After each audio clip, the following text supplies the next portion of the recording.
Check out these delicious cinnamon bagels. They are so chewy and so bread-like. You're going to love these. Let me show you how I made these. The first thing that you're going to have to do is you're going to need cheese. This is mozzarella cheese. I bought the block and I pre-shredded it. You can buy the pre-shredded kind if you'd like. I honestly like shredding it myself. That way there's no caking agents or anything extra in the cheese. So you're going to have to melt the cheese in the microwave. This is about 12 ounces of cheese. So if you are dairy-free or lactose intolerant, this is not a recipe for you. The rest of you enjoy. So I melted this cheese in the microwave for about 1 minute and 45 seconds. And now we're going to go ahead and add the dry ingredients. And this is coconut flour based. There's no almond flour in this. There's some brown sugar, substitute sweetener, as well as some cinnamon. And as always, the recipe is going to be under the description of the video. So all I'm doing here is just making sure there's no clumps in the brown sugar, because brown sugar usually clumps. If you don't want to use the sweetener and you just want to use the cinnamon, you can do that as well. That's up to you.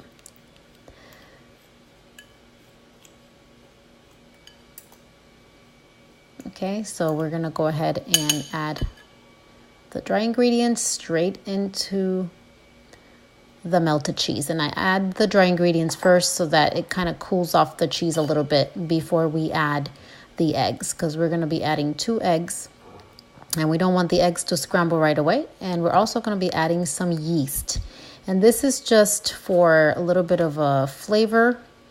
Here's the yeast that I used, and I've gone ahead and I've dissolved it in a little bit of coconut cream that I had and a little bit of water. You don't have to use the yeast if you don't want to, but in my opinion, it just gives it more of a bread smell and taste. So that's what I have here. And I've just let it sit for a few minutes so that it dissolves. You're going to need 2 large eggs, which you want to go ahead and scramble a little bit before you add it into your mixture. Now this recipe is going to make 8 small bagels or 4 large ones, which are my favorites because I hate tiny bagels. So I went ahead and added the eggs. And then the last thing I'm going to add is the yeast mixture. And if you don't have coconut milk or coconut cream, or you'd rather use heavy cream, you can do that as well. Okay, so once I've added all of my ingredients, with a spatula, you're going to go ahead and start mixing it. And it is going to look kind of funny. It's going to look like it's not going to come together. You really just have to work it. You initially work it with the spatula, like I'm doing here, just to make sure you get everything kind of combined in there. And once you see that it starts becoming something, like here, it just looks like it's going to start becoming a dough, then you just kind of want to make sure initially that you scrape all of the dry from the bowl and kind of make everything into a dough-like mixture. Okay, so once you're at this point, you're going to just have to roll up your sleeves and use your hands. Put the spatula away, use your hands, and just kind of knead the dough, just like if you would knead your traditional bread or pizza dough or bagel dough. You're just going to do that. It is going to get messy.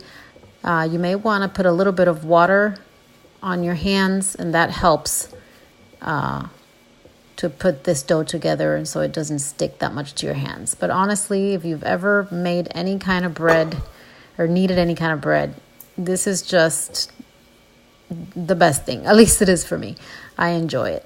So don't be afraid to go in there with your hands and do this. And so what you're looking to see is you're looking to make sure there's not like big chunks of cheese that are separated from the dry ingredients. So it's going to take a little bit of work for you to do that, but it'll come together. And then this is what the dough will look like once you have kneaded it. And you can see this one is just a little bit brown because, of course, the cinnamon. Okay, so that's normal. Now here's your dough, and immediately after you put it together, you're just going to go ahead and cut it into equal sized portions. Now, if you want to make just the large bagels, which, by the way, you can also use as like sandwich bread, or even like for whatever other meal you'd like, you're just going to cut it in 4 pieces, and you're going to get some large bagels, okay? And I'm going to show you also how you can make the smaller bagels so that you can kind of get an idea of the size. And so that's what I did here. I have 4 equal portions of the dough, but now I'm going to show you how, if you want to make the smaller ones, then you would cut those pieces in half.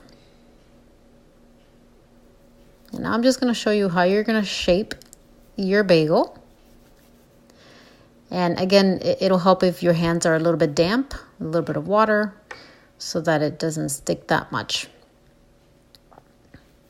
So you're just going to roll it in your hands, as I'm doing here, into like a little log. And then what I did was I put it on my board and I rolled it out. And if you've ever made like pretzels or just the original bagels, this is exactly what you would do with your piece of dough. You just roll it out as even as possible. You don't want it to be too skinny, but you want it to be long enough so that you can make it around, make both ends meet. And of course, that's going to depend on how big you want your bagel. So again, this is the small one, and you're just going to tie both ends together. Just kind of push them together there as even as possible. And this is going to change a little bit of shape on the pan as it bakes anyway. So there's your small bagel. And I'm using here a pan that is used mostly for donuts, for baking donuts, but they work great for bagels as well.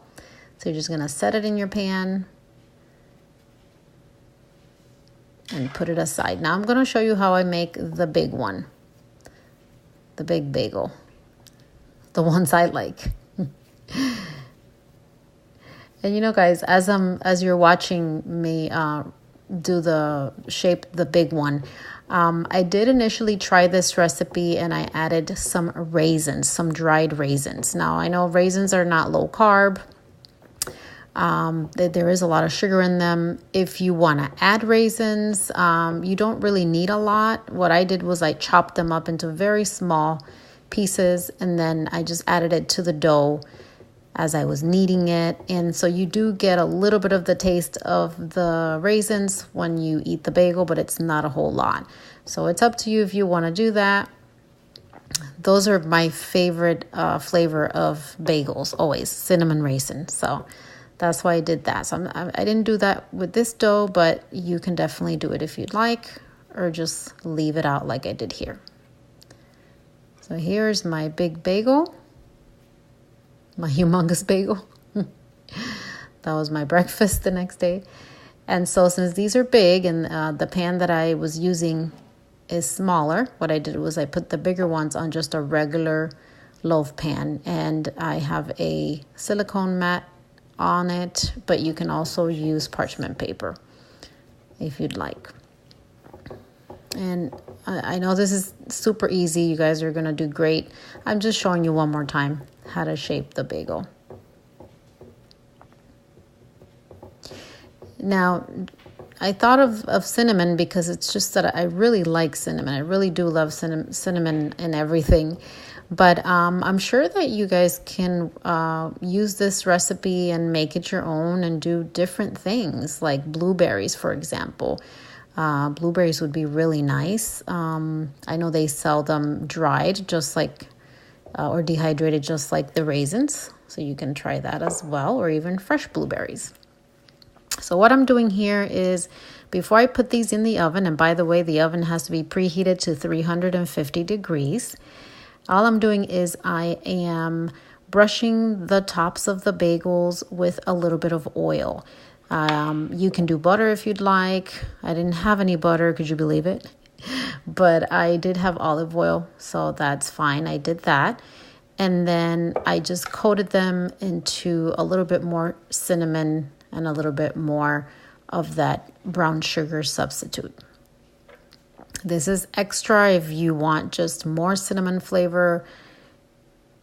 You do this. If not, you just put them in the oven without that. But this just adds extra flavor. So I did that for my small bagels. And I also did that for my large bagels. So out of this batch, by the way, I got 4 of the small bagels and 2 of the large ones. And again, if you want to do the smalls, then you do 8 of them. And here they are fresh out of the oven. They look delicious. So you guys, I hope you enjoyed this recipe. Make these bagels and share them with your friends. Thanks for watching.